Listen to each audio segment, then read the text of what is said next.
Hello, my name is Tyrone Beverly, and I'm the Executive Director and founder of the nonprofit organization by the name of Im'Unique, and we're here to talk to you about our program today. And I've been a yoga instructor for several years, and I was teaching at different gyms and different yoga studios. And at that time, what I didn't see was a very diverse group of people in these facilities. So I was really interested to see what that may look like if we can actually reach out to a different audience and let the people come together. Tyrone reached out to the zoo in 2010, and he wanted to start a partnership with a number of the local cultural foundations in Denver, with a vision of really reaching out to some of the local community that maybe hadn't been exposed to yoga before. It was exciting for us to be able to partner with Tyrone and Im'Unique, to be able to bring yoga to kind of a whole new audience of people. I think one of the most exciting things about doing yoga through the Im'Unique program is you see so many different types of people, young, old, it's a rainbow of skin color, so it's awesome to see, a little bit of everybody. And then we make a transition into a new facility. This year it was Wings Over the Rockies, with the airplanes, the spaceship, Harrison Ford Theater, and it's a really good time, it's a really good atmosphere. So about October of 2013, Tyrone came to Keisha Makanessa and I, asking if we would be able to provide space for him in 2014 for his Im'Unique tour, roughly about February.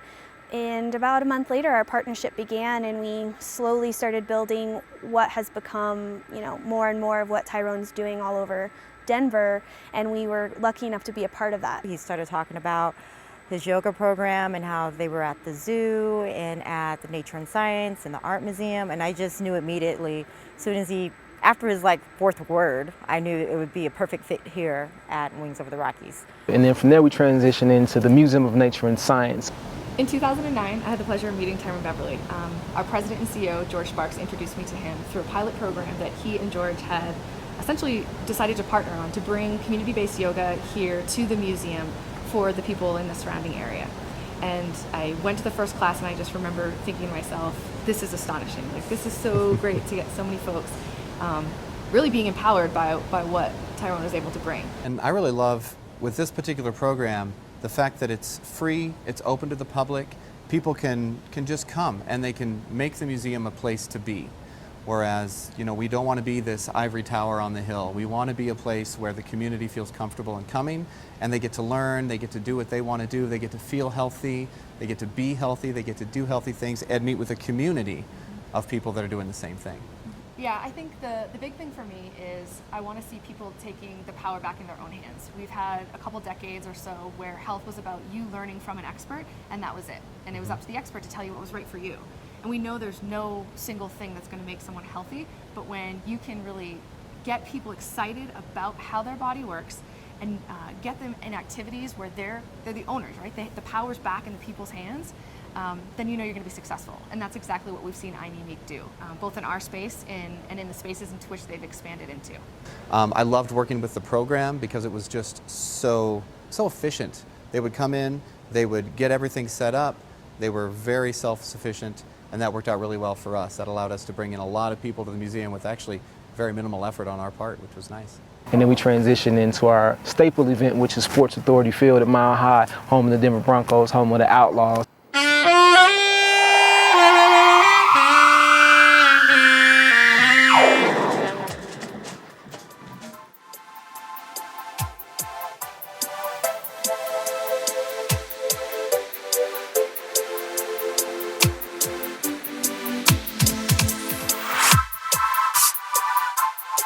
Give a big warm welcome to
So that's pretty much what the tour looks like up until July, and then we take it to different locations. And our program goes up until October. So we start from January up until October every single year. And we take 2 months off to just kind of recalibrate and get our scheduling together.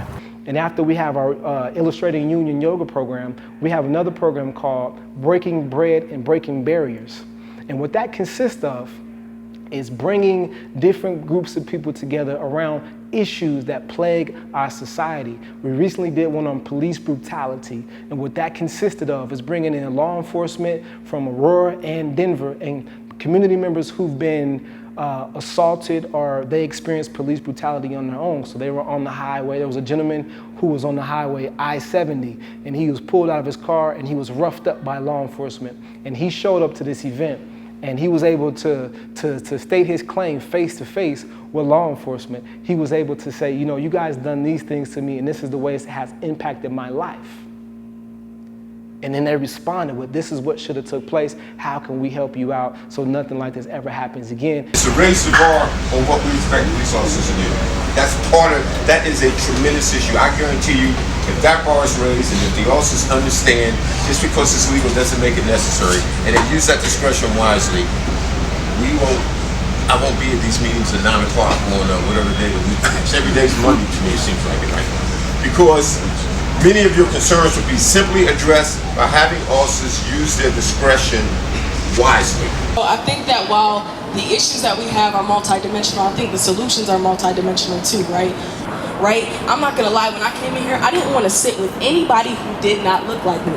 Oh shit, that's bold, right? To say that. I didn't at all. I'm not perpetuating hate. I'm going to tell you what I did. I got my food. I was like, okay. This food is about emotion too. Sometimes I'm like, oh, all right. And Tyrone was like, you have to move, and I waited. And then I tried to sit next to him who held me accountable. No, you know me. Go sit over there. And I was like, no. And he was like, go. And I was like, okay. And I sat down, and she could tell, but she was like, oh, yeah, hi, this is my name. And she said her name. I was like, that's your name? Okay, and I turned towards her. I would not even look at y'all. He wasn't sitting here. And I was like, I don't want to do this. I don't want to offend you. Matter of fact, I might not care if I offend you, and that's not who I am, right? So I'm trying to have this accountability. And I was quiet, and everybody was talking, and then at some point I got into the conversation, but the premise was love. So what I really believe is that things like this is what we need to do. This is the solution.